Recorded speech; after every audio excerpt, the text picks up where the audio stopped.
సైఫ్ అలీ ఖాన్ కత్తిపోటు ఘటన యావత్ సినీ పరిశ్రమలో ప్రకంపనలు సృష్టించింది.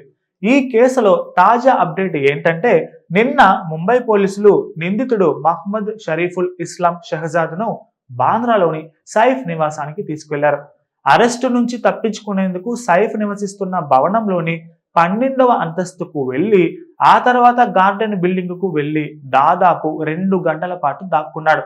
భవనంలోని సీసీ కెమెరాల నుంచి ఎలా తప్పించుకున్నాడని పోలీసులు ప్రశ్నించారు.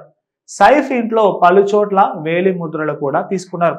బాత్రూమ్ కిటికీ, అతను లోపలికి ప్రవేశించి నిష్క్రమించిన డోర్, డక్ట్ షాఫ్ట్, డక్ట్ ద్వారా భవనంలోకి ప్రవేశించాడని, ఉపయోగించిన నిచ్చెనతో సహా నేరం జరిగిన ప్రదేశంలో వేలి ముద్రలు కనిపించాయి. ఇక అంతే, దర్యాప్తులో భాగంగా స్థానిక పోలీసులు, క్రైమ్ బ్రాంచ్ పోలీసులు నటుడి సద్గురు శరణ్ భవనాన్ని సందర్శించి వేలి ముద్రలు కూడా సేకరించారట. ఫోరెన్సిక్ బృందం కూడా భవనాన్ని సందర్శించింది.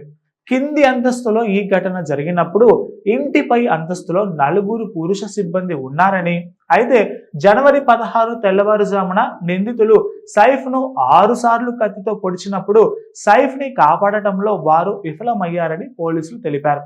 మరోవైపు మహిళా సిబ్బంది ధైర్యంగా వ్యవహరించి నిందితుడిని గదిలో బంధించి సైఫ్ ను కాపాడారు. Please subscribe to the channel and download the Politicos app from the links in the description.